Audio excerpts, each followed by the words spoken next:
When I was a much younger man, I used to love fishing at night. The relaxation and tranquility were unmatched after a hard week at work, but I never went again after I saw the hell chimp and what it did to the bridge. Cool nights with a full moon usually make for a great time to catch panfish while they feed, so I put the boat on the back of the truck and headed to the riverbank. I was out on the river to do some nighttime fishing, and while I was there, I swore I thought I had saw something swinging from beam to beam underneath the bridge. Usually, I don't drift down that far because of the sounds of the vehicles on the bridge and the motor oil runoff in the water, but despite all that, I was managing to hook quite a few decent-sized crappies, and even a respectable catfish. I was in the middle of unhooking the first catfish of the night when I heard a low-pitched howling coming from under the bridge. Tossing the catfish in the live well, I gazed up to the bridge but didn't see anything. The underside and the pillars of the bridge had warning lights that flashed on and off so the coal barges could measure the clearance during the evening hours. I tried to find the source of the howling, but the flash and dissipation of the lights kept me from being able to focus, so I decided to rebait my hook and toss the line back in. I was about to get back to baiting my fishing pole when suddenly something moved in front of one of the lights as it flashed. All I could make out were long arms and stubby legs on the circle frame. It landed on one of the pillars near the left side of the bridge. As the light flashed on again and illuminated it once more, I could see it scurry from the concrete of the pillar and onto the support beam. I wiped my eyes with the ends of my fingers and tried to refocus my eyes to get a better look, but by the time I returned my vision to the support beam, there was nothing there. It was starting to seem like the combination of a long workday with the late fishing hours was messing with my perception a little bit when I heard an ear-splitting noise. It sounded familiar to when someone drags an old metal desk across the concrete floor. The sound bore into my eardrums like a nail, and I covered them until the long squeal seemed to go away.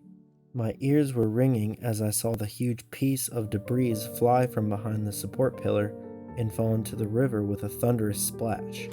The waves from the impact quickly made their way towards me and began to rock my boat from side to side. This thing was trying to take the bridge down. The lights returned. Once more, the fat, chimpanzee-like creature was swinging from beam to beam and landed on another concrete support pillar. It scurried up the support beam embedded in the concrete and disappeared around the backside.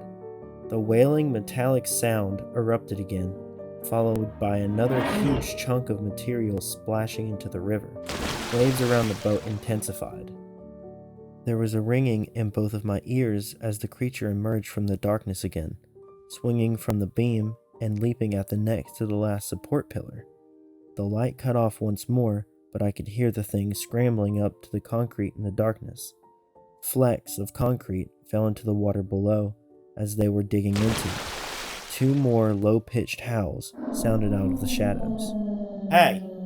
Hey!" I screamed at the thing under the bridge. I don't know what good I thought it would do, but I was hoping that the damn thing would hear me and take its attention away from what it was doing to the bridge. Two more howls sounded in response, so I screamed again.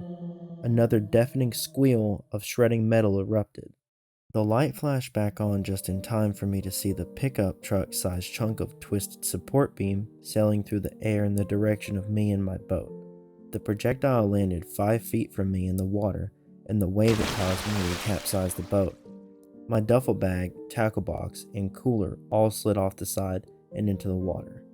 The end of the boat I was sitting on dipped down into the river and started taking on water rapidly.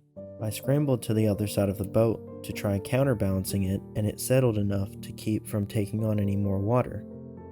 I heard the fourth roar of twisting metal just as the boat was starting to stabilize.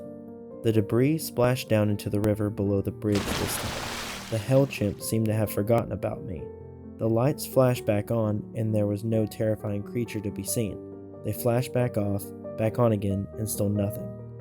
I stared into the periodic burst of illumination, but still, nothing emerged. It seemed like the whole ordeal may be over when a rumbling sound began emitting from the bridge.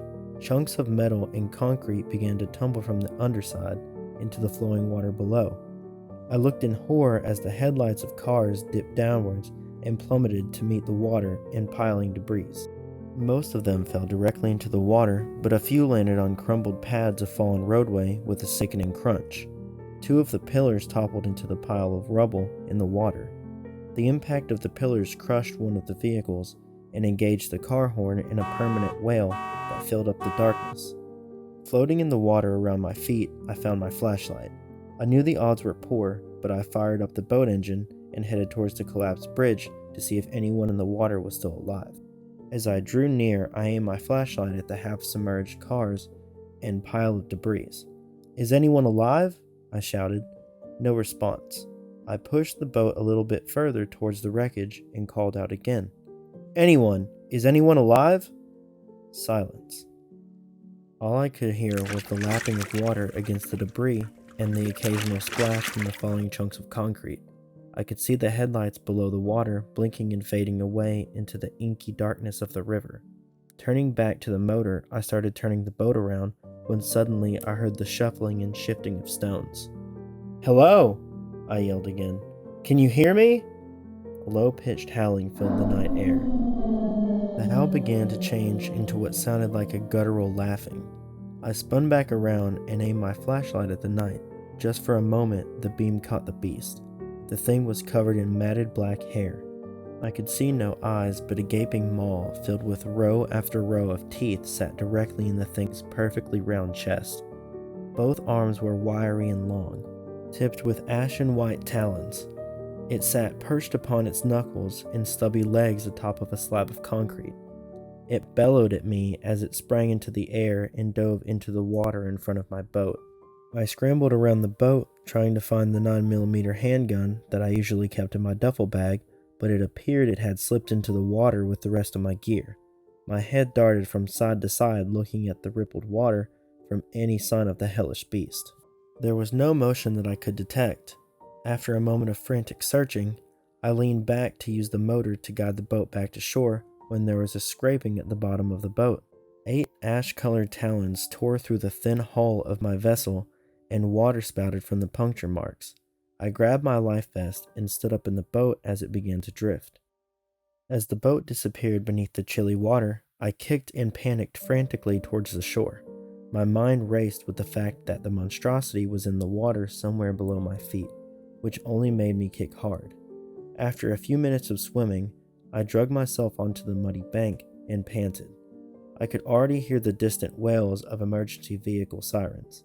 When I regained some energy, I sat up and saw that I was on the opposite side of the river from my truck. It didn't matter much anyway, considering I was miles downstream. I stood up and tossed off the life jacket and looked across the river. One solitary warning light on the bridge still flickering on and off. There, on the other shore, was the damn thing. The hell chimp. Its body was turned into my direction and it just sat, perched on its knuckles. The light was reflecting off its damp fur. It raised its arm and turned its talons in and out as though it were waving to me. 2 more bellowing howls and the thing turned and ran over the hill into the night. A police officer found me waiting by the road at the entrance to the crumbled bridge. He assumed my car had gone over the edge when it collapsed. I stumbled and stuttered with my words as I tried to explain to him that I had been fishing when I saw something on the bridge, how it had caused the accident, and how it vanished into the night. I was taken to the hospital to be examined, and almost everything checked out fine. There were some scratches and bruises, but otherwise I physically was fine. The medical staff asked me what had happened, and after trying to explain to the police officer what I had seen and his puzzled look, I decided not to repeat the tale. No one would believe me anyway. Without the age of the internet at hand, the story was relegated to an article in a local paper. The evening news out of a nearby city had a 30-second segment on it. Folks around town still mention it as well.